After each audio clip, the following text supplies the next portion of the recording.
कहानी की शुरुआत में एक महल दिखाई दिया जाता है जहां अंधेरे की देवी हेलियोस उग्र रूप से हवा में उड़ रही थी और उसने कहानी के मुख्य पात्र चेन को बुलाया। चेन ने पूछा कि हेलियोस ने क्या कहा और उसने बताया कि मिशन में उसकी नाकामी ने उसे गुस्सा दिलाया है, इसलिए अब उसे मरना होगा। हैरान होकर चेन ने फिर पूछा कि क्या। फिर स्थिति की गंभीरता को समझते हुए उसने तनाव में आकर अंधेरे की देवी हेलियोस से प्रतीक्षा करने के लिए कहा और अपनी पिछली उपलब्धियों का हवाला देते हुए एक और मौका मांगा। हेलियोस ने जवाब दिया कि नीच मनुष्यों को अवसर का अनुरोध करने का कोई अधिकार नहीं है और उसने जोर से कहा कि उसका सफेद जादू महल अंधेरे के साथ नष्ट हो जाएगा।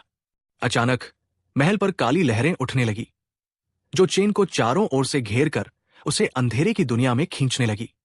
जैसे ही वो लहरों द्वारा खींचा जा रहा था, उसने सोचा कि देवी के लिए एक कार्य को लगभग पूरा करने के बावजूद एक विफलता का मतलब यह कैसे हो सकता है कि वो सिर्फ इसलिए नष्ट हो जाएगा क्योंकि वह एक नीच मनुष्य था।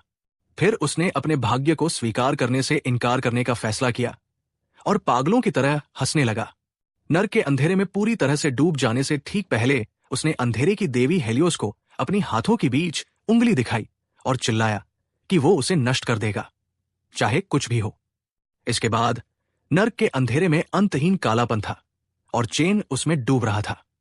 अचानक उसका लॉकेट सक्रिय हो गया और चमत्कारिक रूप से चेन अपने बिस्तर पर जा गया।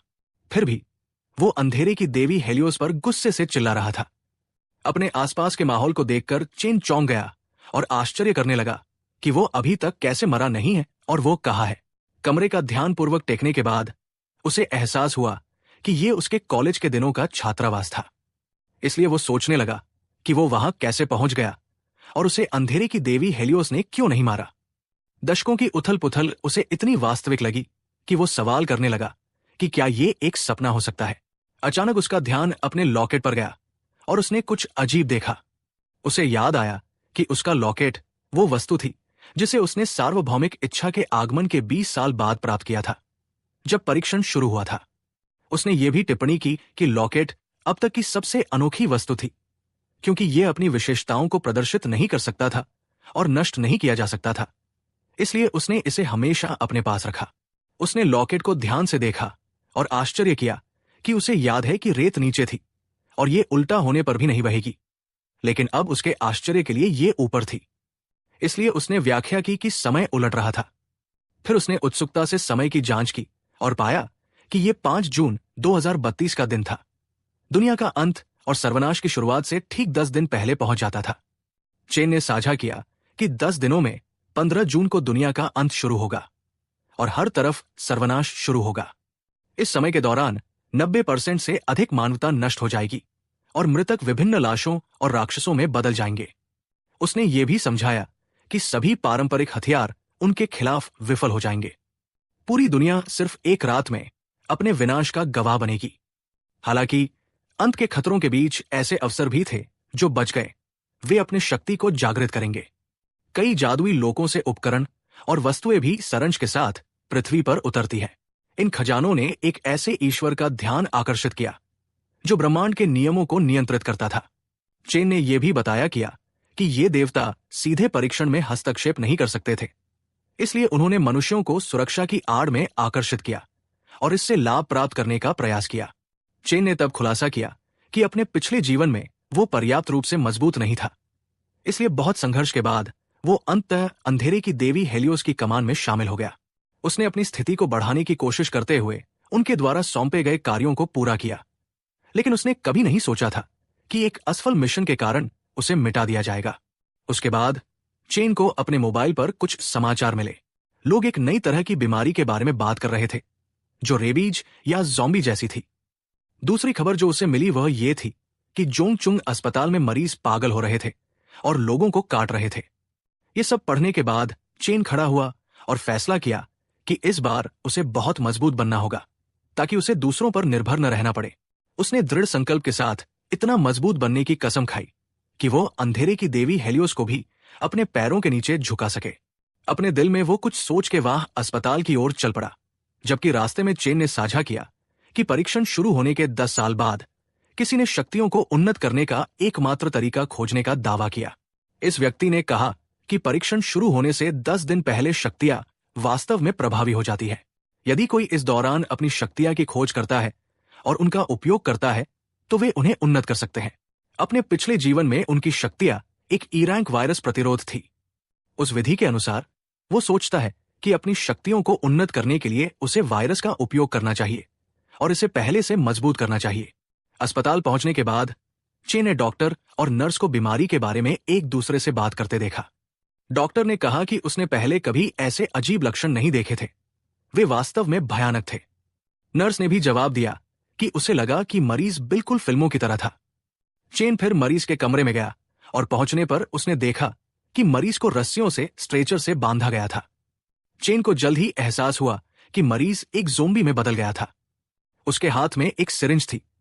चेन ने उसका खून निकालने की तैयारी की। खून निकालते समय चेन ने ज़ोंबी से कहा कि अपनी वायरस प्रतिरोध शक्ति का उपयोग करने और उसे प्रशिक्षित करने के लिए वो केवल खुद के शरीर के अंदर डालना होगा। खून की एक बड़ी मात्रा निकालने के बाद उसने सोचा कि ये उसकी शक्ति को सक्रिय करने के लिए पर्याप्त होगा। इसलिए उसने कुछ समय तक इंतजार किया, जब तक कि अस्पताल में कुछ खाली जगह नहीं मिल गई।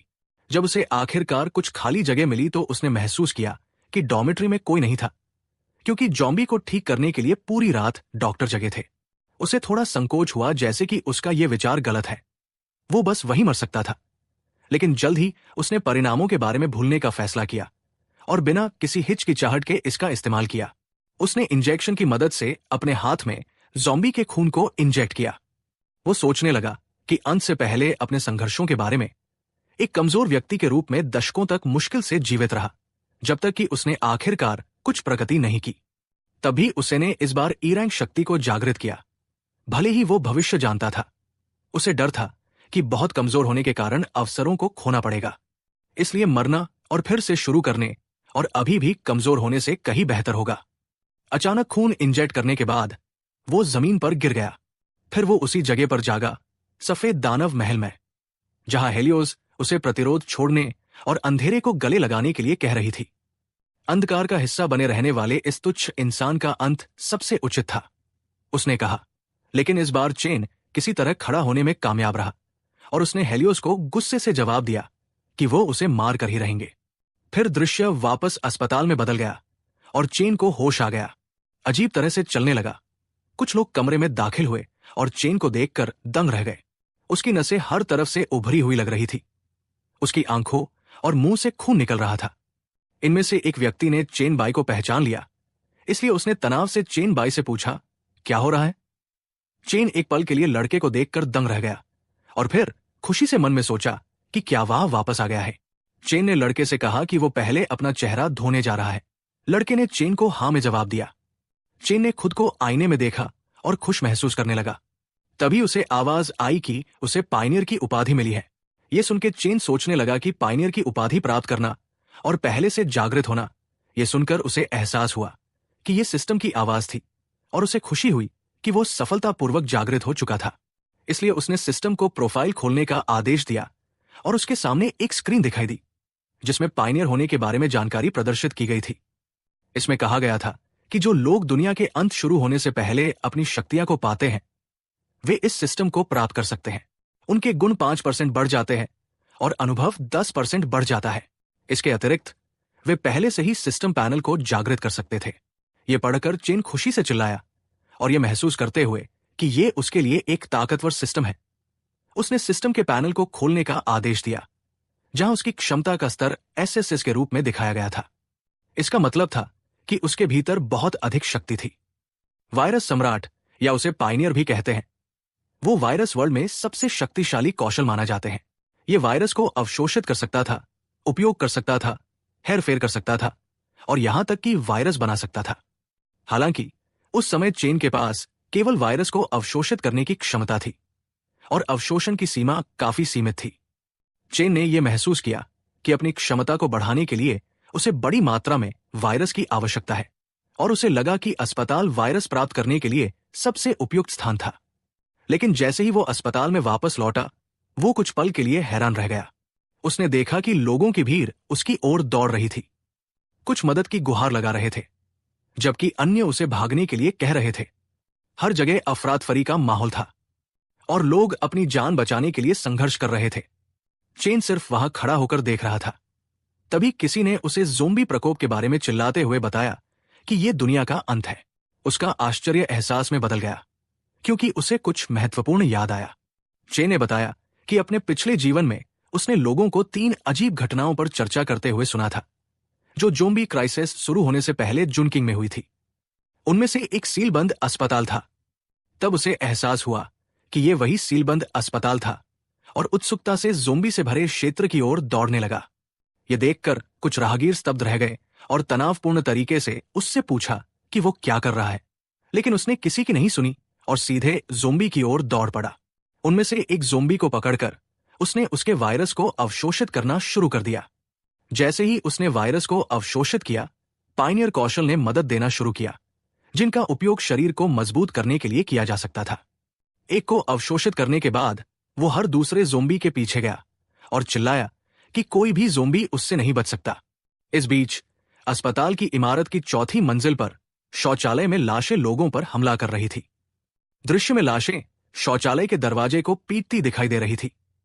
अंदर अस्पताल के निदेशक लू फंग और एक नर्स सुजान थे। लू ने तनाव में कहा, यह खत्म हो गया है, दरवाजा ज्यादा देर तक नहीं टिकेगा।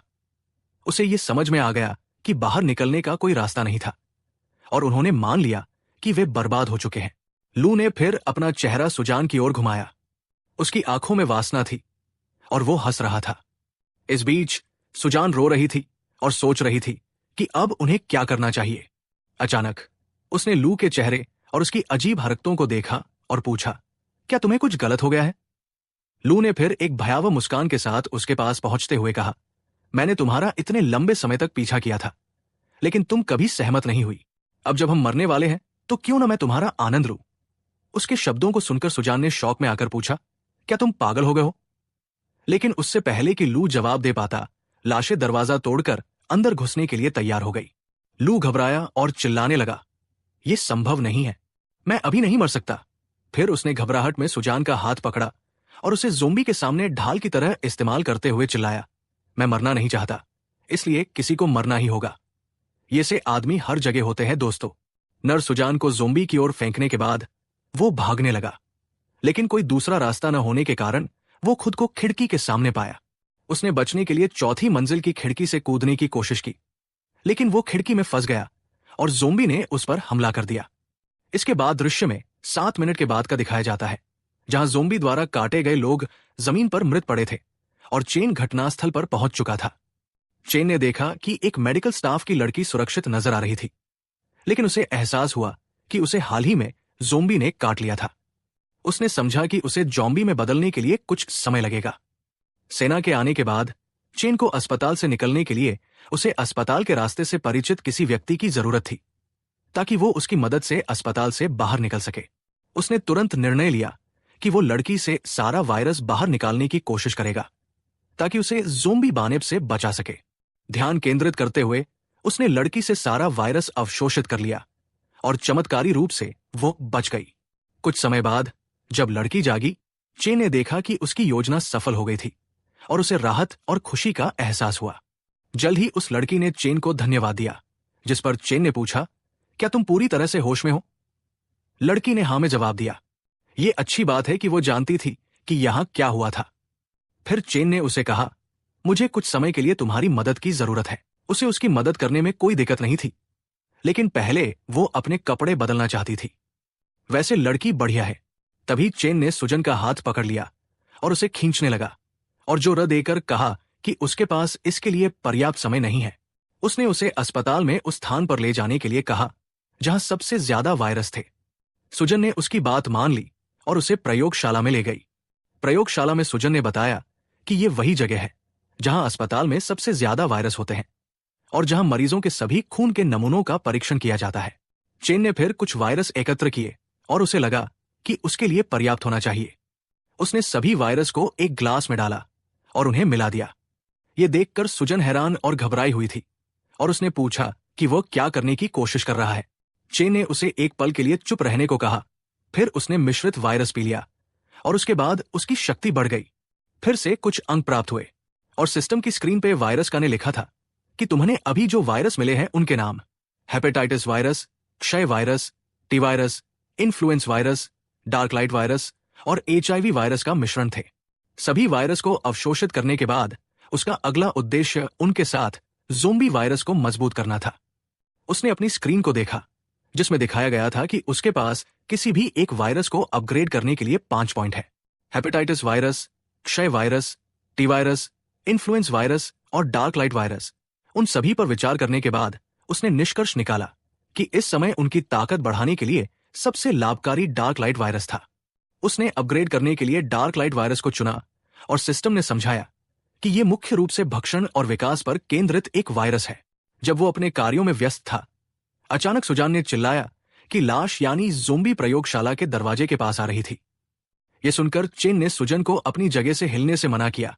फिर वो लाश यानी ज़ोंबी के पास गया और उसे गले से पकड़कर उठा लिया और वायरस को अवशोषित करने लगा।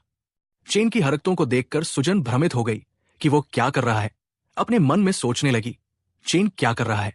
चेन ने देखा कि अवशोषण प्रक्रिया पहले की तुलना में तेज हो गई है। ज़ोंबी का वजन लगभग 150 पाउंड था। उसे इसे उठाने में कोई कठिनाई महसूस नहीं हुई।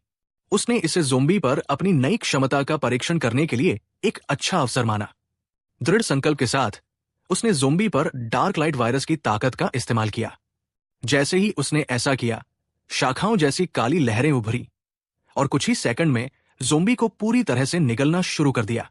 ज़ोंबी का पूरा शरीर निगल लिया गया और अपनी स्थिति को स्थिर रखते हुए चेन ने तेजी से अवशोषण की गति को महसूस किया और यहां तक कि कुछ उसकी शक्ति बढ़ने का अनुभव किया।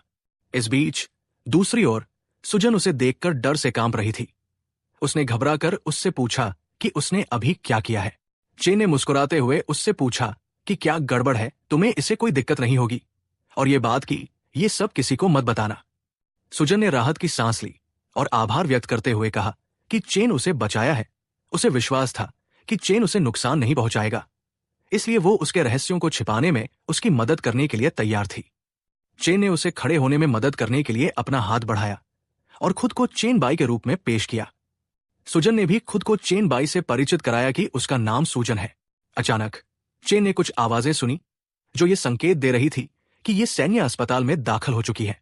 चेन ने सुजन के साथ साझा किया कि ऐसा लगता था कि सेना और पुलिस अस्पताल में आ गई है।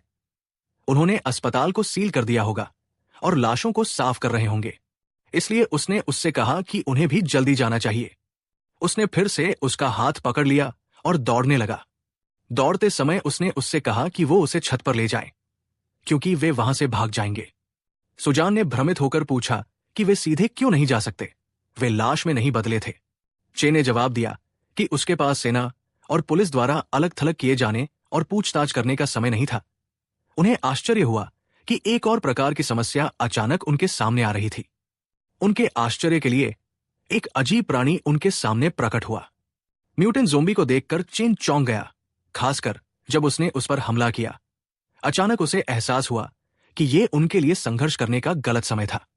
सुजन ये से प्राणी को देखकर दंग रह गया और उसे नहीं पता था कि क्या करना है। म्यूटेंट ज़ोंबी फिर छत से उतरकर जमीन पर पैरों पर खड़ा हो गया और चेन से लड़ने के लिए तैयार हो गया।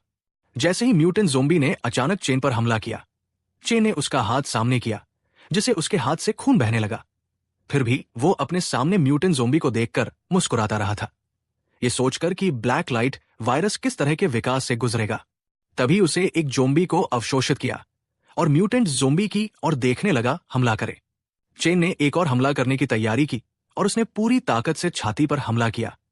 उसे पता था कि अगर ये काम नहीं करता है तो म्यूटेंट ज़ोंबी को हराना बहुत मुश्किल होगा, क्योंकि म्यूटेंट ज़ोंबी के घाव बहुत जल्दी ठीक हो रहे थे। चेन ने लड़ाई के अगले दौर के लिए खुद को ठीक करने पर ध्यान केंद्रित किया। तभी आश्चर्यजनक रूप से सुजन ने अपनी कोहनी से आपातकालीन बॉक्स का शीशा तोड़ दिया और अंदर से एक कुल्हाड़ी निकाली और कुल्हाड़ी को चेन की ओर फेंक दिया। उसी समय म्यूटेंट ज़ोंबी उस पर हमला करने के लिए आगे बढ़ा। चेन ने तेजी से हमले को चकमा दिया। उसी समय सुजन द्वारा फेंकी गई कुल्हाड़ी को पकड़ लिया। उसने सुजन को धन्यवाद दिया। अब वो म्यूटेंट ज़ोंबी के अगले कदम का मुकाबला करने के लिए तैयार था। उसने म्यूटेंट ज़ोंबी पर हमले की शुरुआत की और घोषणा की कि अब इस कुल्हाड़ी के साथ उसको मौत के घाट उतार देगा। उसने म्यूटेंट ज़ोंबी के चारों ओर कई हमले किए। अंत में उसने म्यूटेंट ज़ोंबी के पैर पर कुल्हाड़ी फेंकी, जिससे वो रुक गया और घाव को पकड़ लिया। थोड़ी देर के लिए चेन को राहत मिली। तभी चेन ने आराम की सांस ली और मुस्कुराते हुए टिप्पणी की कि यह आश्चर्यजनक था कि म्यूटेंट जोम्बी इतना ताकतवर होगा। उसने फिर अपनी कुल्हाड़ी आगे की ओर म्यूटेंट जोम्बी के सिर पर निर्णायक वार करने के लिए तैयारी हो गया। चेन ने म्यूटेंट जोम्बी को चेतावनी देते हुए कहा कि वो किसी भी घाव को बिना उपचार के न छोड़े, और जब म्यूटेंट जोम्बी मृत्यु के करीब था तब अचानक म्यूटेंट जोम्बी ने पूरी ताकत से चेन के खिलाफ एक शक्तिशाली जवाबी हमला किया। इसे चेन दीवार से टकराया। चेन ने अपने मुंह से खून निकाला। कुल्हाड़ी उसके हाथ से फिसल गई। ये देखकर सुजन भयभीत और तनावग्रस्त हो गई। चेन के लिए उसकी चिंता बढ़ गई। म्यूटेंट जोम्बी ने चेन के पेट के 2 हिस्से कर रहा था। चेन इस परिस्थितियों में भी मुस्कुरा रहा था। उसने सोचा कि जब कोई मृत्यु के कगार पर होता है तो हर कोई डर जाता है। मृत्यु की अनिवार्यता में एक अजीब तरह की महानता को खोजते हुए म्यूटेंट जोम्बी को चेन बोला कि क्या तुम मुझे चीरना चाहते हो। म्यूटेंट जोम्बी की आंखों में भ्रम की स्थिति थी, क्योंकि अचानक चेन के पेट से काली शाखाएं निकल रही थी और म्यूटेंट जोम्बी को जकड़ रही थी। चेन ने अपनी शक्ति को प्रकट किया। इसे म्यूटेंट जोम्बी को दर्द के कारण जोर से चीखना पड़ा। चेन ने कहा कि वो भी उससे डर गया था। हालांकि अब बाजी उल्टी पड़ गई है। बहुत देर हो चुकी थी। धीरे धीरे चेन ने पूरे म्यूटेंट जोम्बी को खा लिया और पीछे कुछ भी नहीं छोड़ा। सुजन इस दृश्य से हैरान और भयभीत हो गई। उसके सामने अभी भी चेन बाई की उल्लेखनीय लड़ाई के लिए प्रशंसा करने का साहस मिला, क्योंकि लड़ाई समाप्त हो गई थी। यह स्पष्ट हो गया कि चेन ने दूसरे चरण के पंजे वाले जोम्बी को अवशोषित कर लिया था। ब्लैक लाइट वायरस का परिवर्तन जारी रहा और पूरा होने पर चेन ने पंजे वाले जोम्बी की विशेषता वाली हड्डी के पंजे की क्षमता हासिल कर ली। उसके आश्चर्य में चेन के हाथ अब घातक पंजे जैसे लग रहे थे। उस पल चेन ने खुशी की लहर महसूस की, ये महसूस करते हुए कि ब्लैक लाइट वायरस को चुनना उसका अब तक का सबसे अच्छा निर्णय था। तभी सेना घटनास्थल पर पहुंची। उन्होंने पूछा कि क्या चेन और सुजन जीवित हैं, और उन्हें निर्देश दिया कि यदि वे जीवित हैं तो अपने हाथ ऊपर उठाएं। उन्हें देखकर निराशा चेन के चेहरे पर झलक रही थी। सेना ने अपने शब्द दोहराए और चेतावनी दी कि यदि कोई प्रतिक्रिया नहीं हुई तो 3 तक गिनने के बाद वे गोली चला देंगे। सेना की ओर आक्रामक तरीके से देखते हुए चेन ने सुजन को अपनी बाहों में भर लिया और उसे बिना किसी हिचकिचाहट के उसे कसकर पकड़ने के लिए कहा। उसने तुरंत वहां से भागना शुरू किया, जिससे सेना को गोलीबारी शुरू करनी पड़ी। तनाव बढ़ गया। सुजन ने चेन को छत की ओर भागते हुए देखा। इसे वह डर गई और उसे चेन को मुड़ने को कहा। जब वे भाग रहे थे, चेन को 1-2 गोलियां उसे लग गई, जिससे सुजन तनाव में आ गई और उसे उसकी चोटों के बारे में चेतावनी दी। चेन ने अपना ध्यान केंद्रित रखते हुए स्थिति को शांति से स्वीकार किया और चुप रहने का निर्णय लिया, क्योंकि वे आगे बढ़ रहे थे। कुछ मिनटों के बाद वे छत पर पहुंच गए, जहां चेन ने एक शक्तिशाली किक के साथ दरवाजा तोड़ा, जिससे सुजन थम गई। चेन ने सुजन की ओर मुड़कर उसके घर के बारे में पूछा। सुजन ने जल्दी से अपना पता बताया। फिर तेजी से उसी तरफ चेन भागा और छत से छलांग लगा दी। सुजन स्तब्ध और भयभीत होकर चेन के चारों ओर अपनी बाहें लपेट लिया। वे अस्पताल से नीचे गिर गए। फिर रास्ते से सुजन के घर पहुंचे। उसके कमरे में प्रवेश करने पर सुजन ने चेन को बाथरूम की दिशा बताई और चेन के घावों को साफ करने में मदद करने को बोला। चेन ने उसे आश्वस्त किया कि गोलियों से उसे ज्यादा नुकसान नहीं पहुंचा है और उसके घाव पहले ही ठीक हो चुके हैं। उसने उसे चिंता न करने के लिए कहा। सुजन ने कहा कि उसे उसके घाव देखने हैं। चेन ने बिना हिचकिचाए अपनी शर्ट उतार दी। जैसे ही सुजन ने उसके घावों की जांच की तब सुजान कुछ हद तक घबरा गई। उसने उसके हाथ पर बचे हुए घावों की ओर इशारा किया और उसे करीब से देखने का आग्रह किया। उसकी छाती और पेट पर नजर डालते हुए सुजन ने सुझाव दिया, उसे आगे से ध्यान रखना चाहिए। सुजन चेन के शरीर को देखकर लाल हो रही थी। चेन ने अपने हाथ को निरीक्षण किया और दावा किया कि वे वास्तव में ठीक से ठीक नहीं हुए हैं।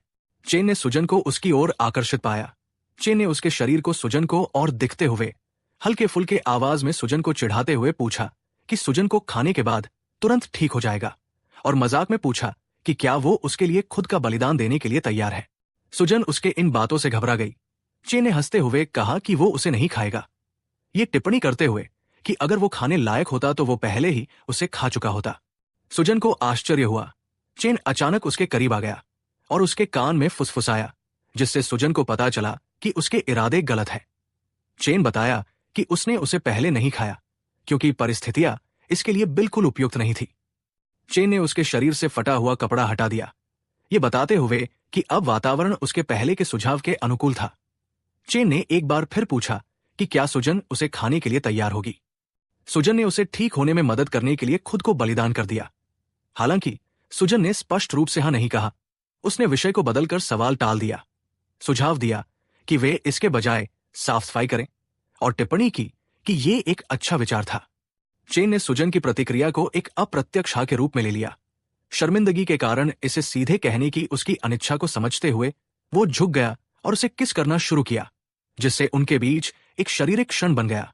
उन्होंने एक गहरा संबंध साझा किया जो एक अंतरंग मुठभेड़ में परिवर्तित हुआ।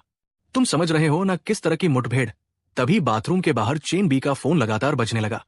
मोबाइल सूचनाओं के साथ बजने लगा। चिन के दोस्तों ने उसे संदेश भेजा, उसकी भलाई के लिए चिंता व्यक्त की, पूछा कि क्या वो ठीक है। एक अन्य मित्र से सुना है कि वो जंगांग अस्पताल गया था। इस बीच जॉ ने साझा किया कि स्कूल की नंबर एक ब्यूटी सॉन्ग उसके बारे में पूछ रही थी, उसके ठिकाने के बारे में पूछ रही थी। फिर हमें कुछ समय बाद का सीन दिखाया जाता है जहां चेन बाजार में भटक रहा था। जब वो चल रहा था तो उसने जंग में हुई अजीब घटनाओं के बारे में याद आया।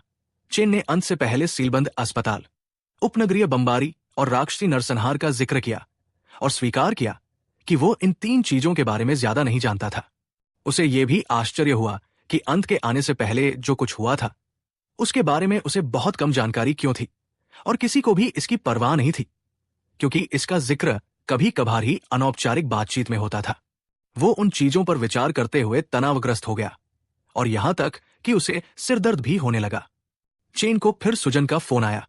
उसने फोन उठाया और बताया कि उसने उनके लिए नाश्ता खरीदा है, इसलिए वो जल्द ही वहां पहुंच जाएगा।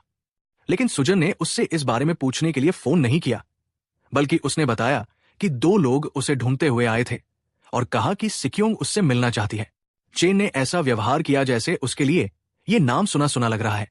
सुजन ने दोहराया कि दोनों व्यक्ति उसे भरोसेमंद नहीं लगे, क्योंकि अगर उन्होंने दावा किया कि इस जोंग उससे मिलना चाहती है तो यह संभवतः एक घोटाला था, क्योंकि एस सिक्योंग जंगचांग की रानी थी।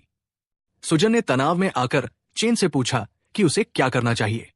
चेन ने उसे आश्वस्त किया कि वे झूठ नहीं बोल रहे हैं, इसलिए उसने उन्हें बाहर प्रतीक्षा करने के लिए कहो। यह सुनकर सुजन थोड़ा आश्चर्यचकित हुई और उसने हाँ में जवाब दिया। यहां चेन ने मोबाइल खोला और पाया कि ये उसके स्वास्थ्य और ठिकाने के बारे में पूछने वाले संदेशों से भरा हुआ है। चेन ने साझा किया कि सिक्योंग उसके एक क्लासमेट शियाजी की मां है, जिसके साथ उसके कुछ लड़ाई है। फिर उसने अनुमान लगाया कि शियाजी उसकी मां से मिलने गई है, और अगर इस सिक्योंग सुजन के घर का रास्ता खोज सकती है तो इसका मतलब है कि सिक्योंग को कुछ पता होना चाहिए। फिर चेन को लगा कि उसके लिए सिक्योंग से मिलने जाना चाहिए। फिर हमें फ्रीजर वेयरहाउस दिखाया जाता है जहां सिक्योंग के गार्ड चेन को उसके कमरे की ओर ले जा रहे थे। चेन ने बताया कि सिक्योंग एक ऐसी महिला थी जो वर्ल्ड के अंत में ताकतवर थी। जंगचांग में सिक्योंग सबसे अमीर व्यक्ति बन गई, लीगल और इलीगल दोनों तरीके से शक्ति प्राप्त की।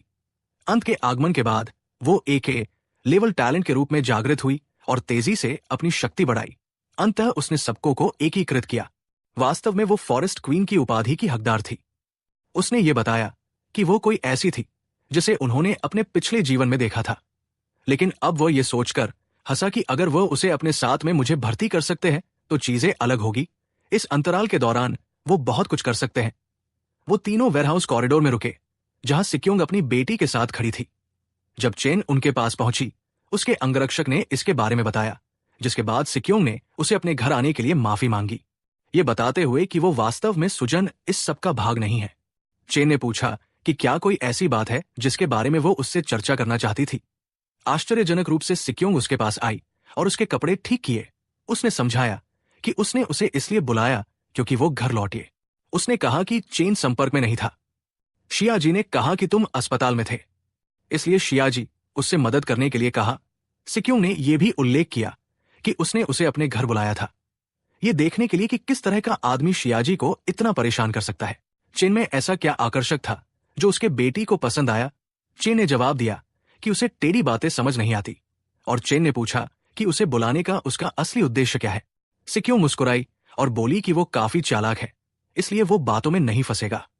फिर उसने सीधे चेन से पूछा कि वो उसकी बेटी का पति बनने के बारे में क्या सोचता है। चेन ने जवाब दिया कि उसे नहीं लगता कि उसके पास उसे शादी करने का कोई कारण है, जिस पर जोंग ने अस्पताल में उसके वीर प्रदर्शन का उल्लेख करके जवाब दिया और पूछा कि क्या यह सुनकर किसी के मन में भावनाएं विकसित होंगी। चेन दंग रह गया और मन में सोचने लगा कि उसने पूरी तरह से ख्याल रखा था कि उसने अस्पताल की पूरी निगरानी और बिजली आपूर्ति को नष्ट कर दिया था। फिर उसने पूछा कि उसे इसके बारे में कैसे पता चला और उसने उसे इतनी जल्दी कैसे ढूंढ लिया। सिक्योंग ने चेन से बोला, उसे कम मत आंकना, क्योंकि कम से कम लॉबी से निगरानी कक्ष तक के समय के दौरान उसके आदमी उसे ट्रैक कर रहे थे। सिक्योंग ने फिर चेन को अलीन नाम की लड़की के साथ अपनी फोन चैट दिखाई, क्योंकि अलीन ने उसे एक वीडियो भेजा था जिसमें चेन और सुजन भाग रही थी। सिक्योंग ने बताया कि उसकी किस्मत बहुत अच्छी थी, क्योंकि सुबह सैनिकों द्वारा बचाए गए लोगों में से उसे सुजन का एक जाने वाला मिला जिसका नाम लू फैंग था। उसका का नाम सुनकर चेन हैरान रह गया और फिर उसने सुजन के घर में कल रात का दृश्य याद किया जहां सुजन ने चेन को लू फेंग के बारे में बताया था। चेन ने यह याद करके इसकी पुष्टि की कि उस समय बाथरूम में लिऊ फेंग नाम का एक व्यक्ति था और लू ने न केवल उसके साथ छेड़छाड़ करने की कोशिश की बल्कि उसे ज़ॉम्बी की ओर धकेल दिया। सुजन ने हाँ में जवाब दिया और बताया कि ज़ॉम्बी की ओर धकेलने के बाद लू ने खिड़की से कूदकर भागने की कोशिश की। हालांकि उसे ज़ॉम्बी ने पकड़ लिया और उसका सिर कांच से टकरा गया। उसके बाद वो आगे नहीं बढ़ा, इसलिए लू फेंग पर ज़ॉम्बी ने वास्तव में हमला नहीं किया था। उस समय वो बस खिड़की से टकराकर घायल हो गया था।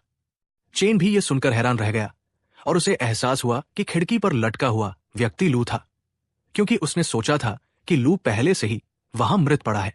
सुजन ने जवाब दिया कि यह सबसे अच्छा होगा यदि लू फेंग पहले से ही मर चुका हो, क्योंकि वो उससे बहुत नफरत करती थी। सुजन ने हफ्ते हुए बोला, मुझे अब बेहतर महसूस हो रहा है, क्या हम जारी रखें?